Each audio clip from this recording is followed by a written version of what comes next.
What's going on, wrestling fans? Welcome to this series where I review every WWF and WWE pay-per-view or premium live event in chronological order. We've reached episode number 5, which brings us to WrestleMania 4.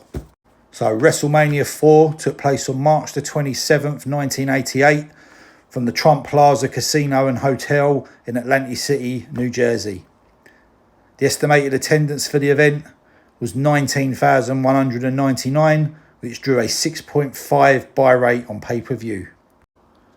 The card was made up primarily of matches from the 14-man elimination tournament to declare a new undisputed WWF heavyweight champion. The title had been held up following a match in February between former champion Hulk Hogan and Andre the Giant. Andre defeated Hogan with the help of a dodgy referee and proceeded to then pass the championship belt over to the $1 Million Man Ted DiBiase, who had paid Andre for the privilege. WWF President Jack Tunney declared the title vacant on the basis of you could not sell the title, and thus announced there would be a tournament to declare a new champion to be held at WrestleMania 4. So away from the tournament matches, we also had a 20-man Battle Royal, which was won by Bad News Brown. We had Strikeforce defending the WWF Tag Team Championships against Demolition. We had the Intercontinental Heavyweight Champion Honky Tonk Man defending his title against Brutus the Barber Beefcake. And we also had a 6-man tag featuring the Islanders and Bobby the Brain Heenan versus the British Bulldogs and Koko Beware. So after the 20-man Battle Royal was out of the way, the tournament commenced. And what I'll do is I think I'll run down just the results of the tournament until we get to the final, because quite frankly, it was appalling. So first up, $1 Million Man Ted DiBiase, who I guess was technically the last champion after Andre had given him the belt, defeated Hacksaw Jim Duggan.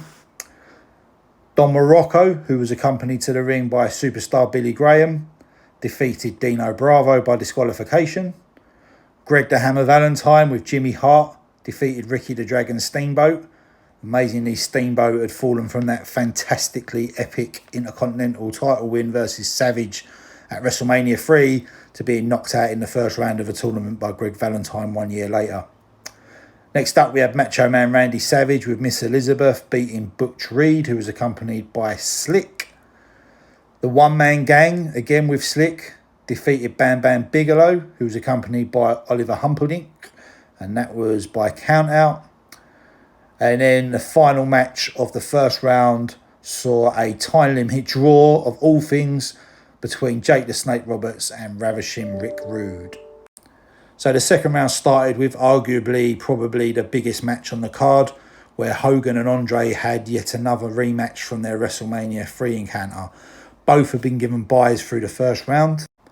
Compared to their epic encounter from WrestleMania 3, this was really just a throwaway match. Ended in a double disqualification with neither man going forward. I guess at the time this was probably a bit of a shock, because I'm guessing most people expected Hogan to walk away with the title at the end of the night. Next second round match saw the $1 Million Man defeating Don Morocco. Then Randy Savage defeated Greg Valentine.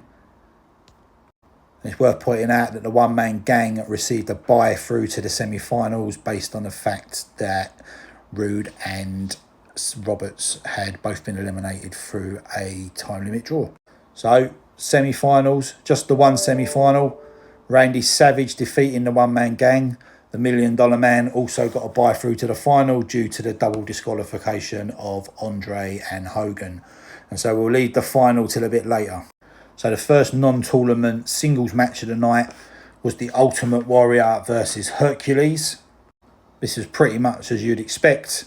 Hercules using some of his strongman tactics on the Warrior, who basically no-sold everything until the Warrior pinned Hercules. Hercules then tried to attack Warrior with his chain after the match. Warrior was able to get hold of it, and you'll probably have that memory of Warrior standing in the middle of the ring swinging Hercules' chain around. Pretty boring. Next up, we had the Intercontinental title match between the Honky Tonk Man and Brutus the Barber Beefcake.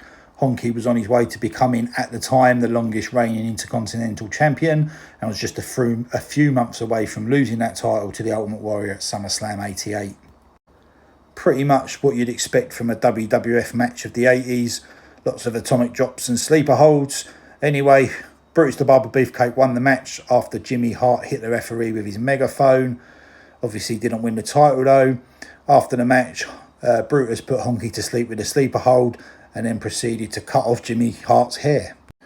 Next up, we had a 6-man tag team match with Bobby Heenan and his tag team, the Islanders, Haku and Tama, teaming up to face the team of the British Bulldog and the Birdman Koko Beware. I think it's safe to say the only memorable aspect of this match was probably the fact that Heenan performed in, a dog handler's protection suit.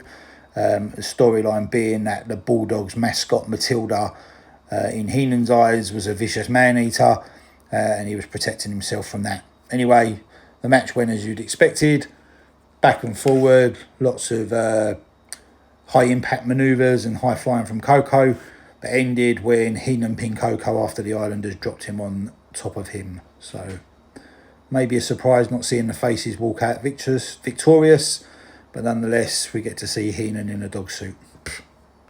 So next up we had the final match before the tournament final. This one was for the WWF Tag Team Championship and was the WWF Tag Team Champion Strikeforce, Tito Santana and Rick Martel, taking on Demolition, Axe and Smash, who were accompanied by Mr. Fuji.